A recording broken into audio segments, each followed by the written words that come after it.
All right, so now that we've gone through just an intro to physical science, chemistry is we're going to take a little deeper dive into what it is that we're actually studying to establish a foundation.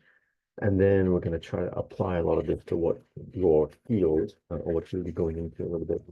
So when we talked about, just recall here for a second, we said that chemistry, for example, is the study of mass. Okay, and we said that matter, to define it, anything that has mass in physics.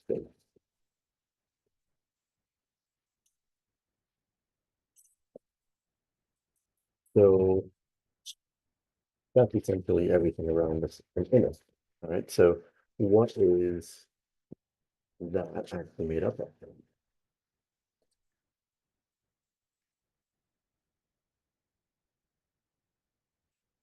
So very generally, we can say matter is made up of atoms. You can think of atoms as atoms as the building block of everything around us. You put atoms together, you make bigger and bigger things.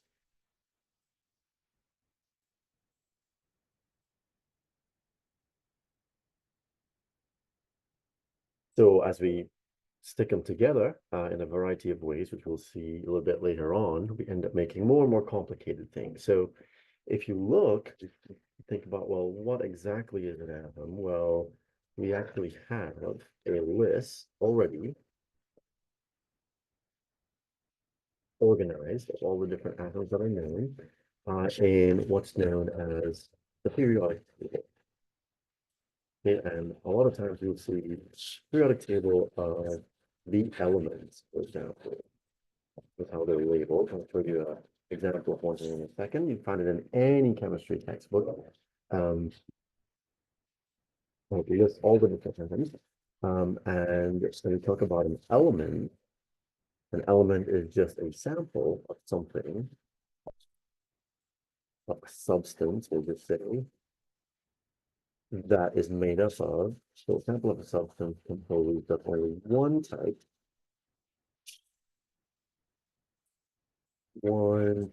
of atom.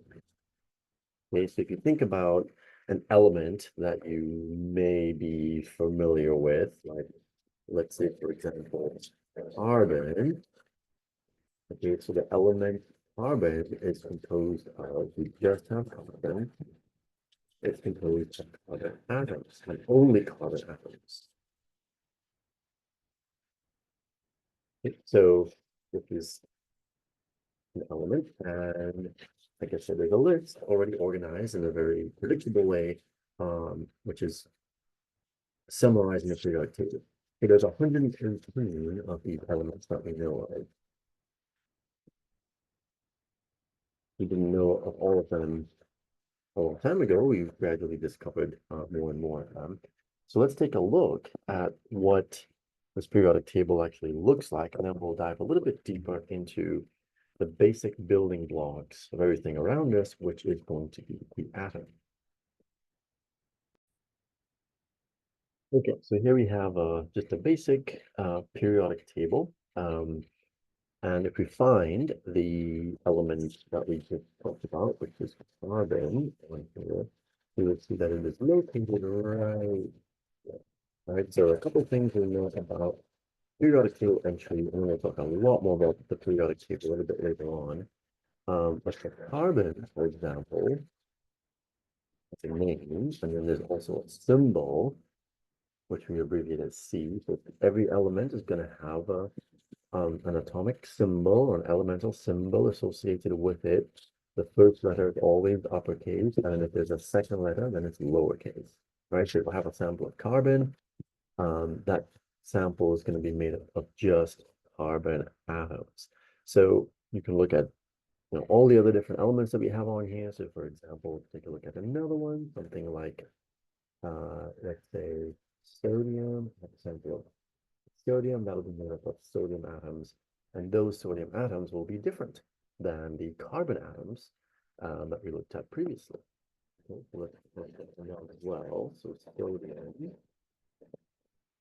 can be composed of sodium atoms only, and then the carbon atoms are going to be different than sodium. And if you look for sodium, the symbol for sodium is actually Na. It comes from a different language, Latin, for example. But the important thing here is that you have a sample of sodium, it's made up of sodium atoms, and they're different than any other atom that's out there. So we talked about atoms being the building blocks of everything around us. They're really tiny. They're super small. How small are they? Well, this is why we introduced the scientific notation, or one of the reasons why we talked about scientific notation at the beginning of the semester, because it's a good way, an efficient way to represent really big or really small numbers, and this is going to be one application where it's going to be super important. So if you think about an atom, usually approximate an atom being spherical. Okay, so something like this. Let me see if I can draw a better one. If I have a atom,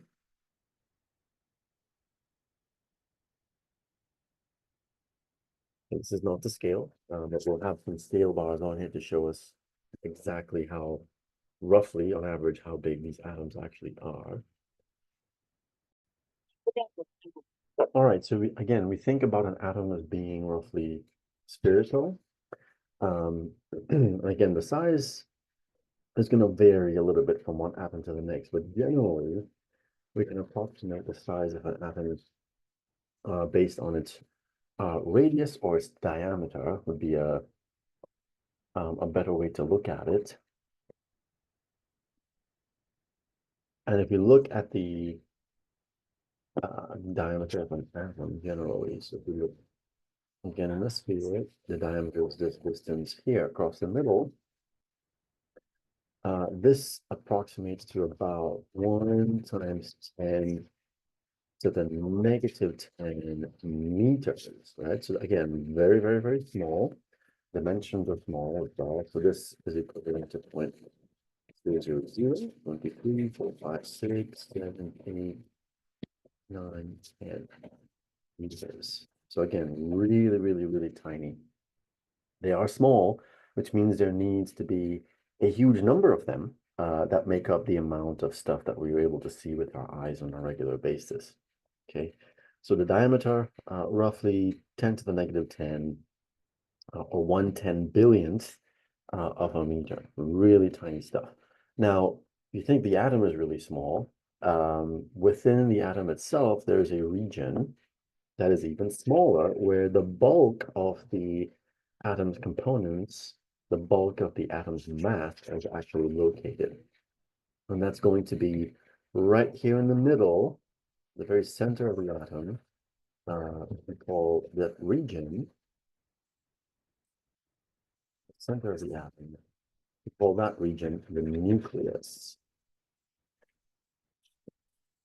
And the nucleus is even tinier than the atom as a whole.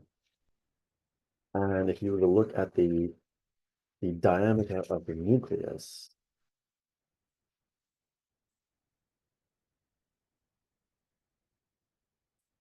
you will see that it is on the order of 1 times 10 to the negative 15 meters, right? So if you compare the diameter of the atom, 10 to the negative 10, to the diameter of the nucleus, 10 to the negative 15, we can do a quick calculation and you can see that, well, the nucleus is about 100,000 times, that's 1, 2, 3, 4, 5, 100,000 times smaller than the nucleus as a whole. I'm sorry, than the atom as a whole. Now, again, these numbers are really small. It's kind of hard to sort of wrap your mind around what this is, but to give you an analogy, as a of comparing the nucleus to the atom, uh, if you think about like a dome, let's say for example, uh, whatever the nearest dome is, maybe the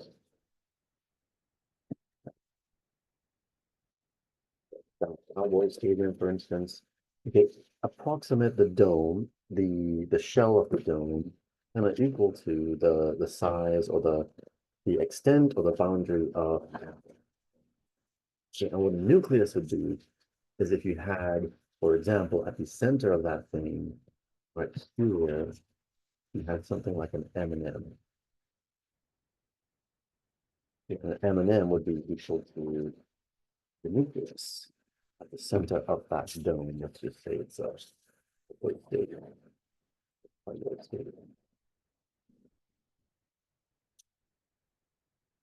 Okay, so to give you some comparison as or some frame of reference as to what the size of the nucleus is compared to the size of the atom, it is really tiny, okay, compared to the size of the atom. And again, the atom is really tiny to begin with.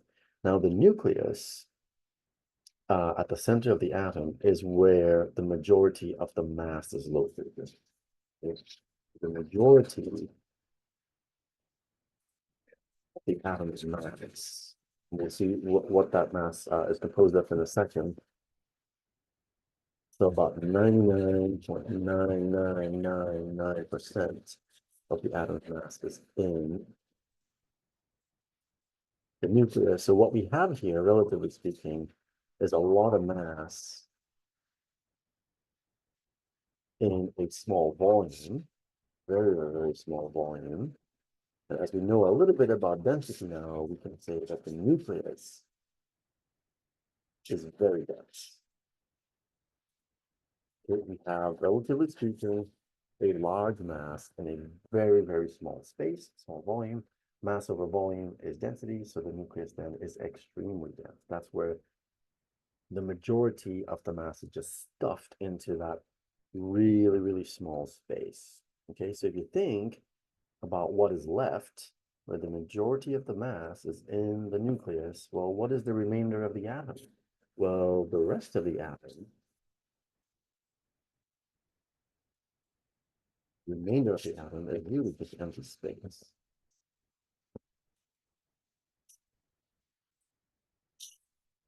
The majority of it is just a whole bunch of empty space. The majority of the mass is in the nucleus, and we'll see what exactly makes up that mass here in a second. All right, that's just a quick intro. Now, again, knowing a lot of detail about the atom and some of the other things we'll see here is kind of beyond the scope of our class. We just need to know enough to understand some of the things we'll see down the road. Okay, so atoms really small, nucleus even smaller. They're at the center of the atom where the majority of the mass is located. So again, atoms are the building blocks of everything around us and in us. Atoms themselves are composed of even smaller things.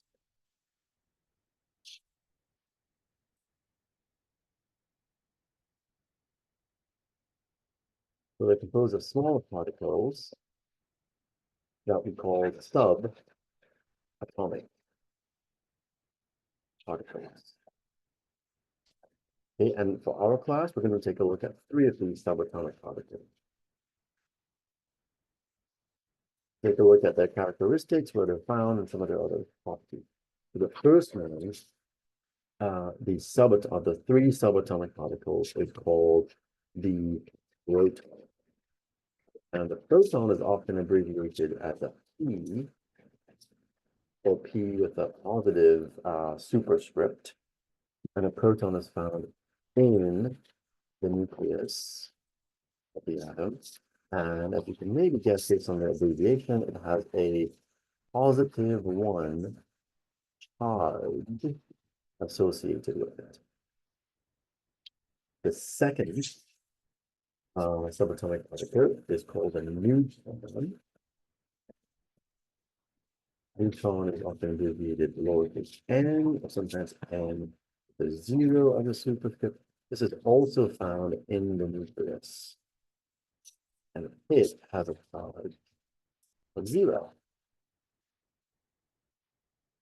So no charge. In other words, it is neutral, hence the name neutron. And then third is something called the electron. The electron is abbreviated E, lowercase e, often E with a negative superscript. And the electron, we can't really pinpoint exactly where the electron is.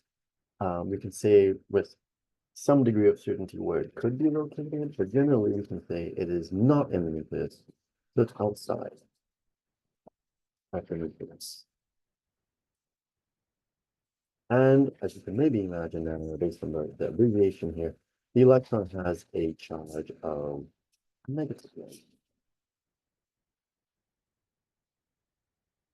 Okay, so we have the 3 subatomic particles, their abbreviations, where they're located, what their charges are, and then the other thing that's that we need to look at is their size in terms of their mass. So in terms of masses, the proton, again, being really, really, really tiny things, are going to have incredibly small masses, and a proton will have a mass of about 1 point, let's just round this to 3, so it's 1.67 times 10 to the negative 24 grams. So again, a really, really, really tiny mass.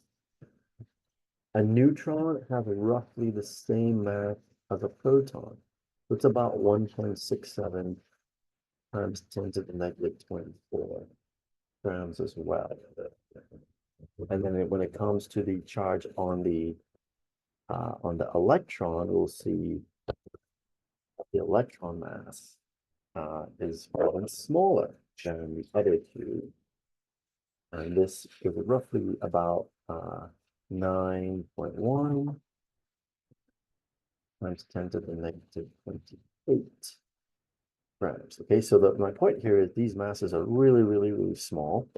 And it's kind of hard, again, to wrap your mind around the incredibly small masses. So we use a different scale to refer to the sizes, the masses of these really tiny things. We use the atomic mass unit. And without going into too much detail about this, we abbreviate this as AMU. Sometimes just U as a unit for this. And we assign the proton as having a mass of 1 atomic mass unit, which means the mass of the neutron is also going to be 1 atomic mass unit. And relatively speaking now, because if you look at the mass of the electron, it's about 10,000 times smaller than the mass of the proton and neutron, and they have incredibly small masses as well. We can say that the mass of the electron then is negligible, meaning it's close to 0, so close to 0 that we can ignore it for all intents and purposes. It's not technically 0, but because it's so tiny, it doesn't really contribute to the overall mass of the atom. So what we can see here then, again, relatively speaking, is that the majority of the mass of the atom is due to the proton and the neutron.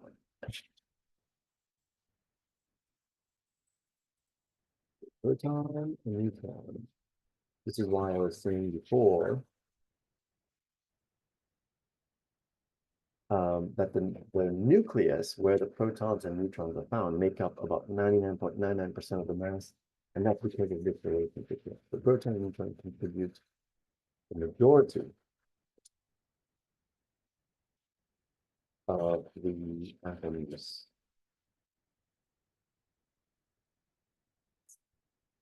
Okay, the contribution of the electron or the electrons is negligible.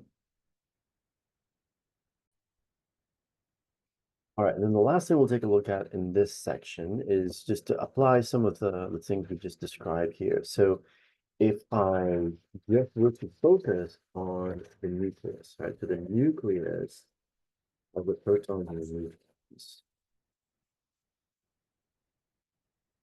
right there at the very center of the atom, we know that the nucleus is very dense. The majority of the mass is stuffed into a very small space. The other thing that we can note here is that the nucleus being composed of protons, which have positive charges, and neutrons that don't have any charge at all.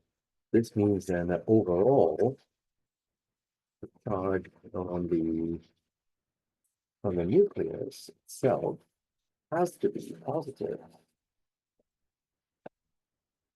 Okay, because it's made up of positive charges due to the protons, and then neutral charges or no charges due to the neutrons.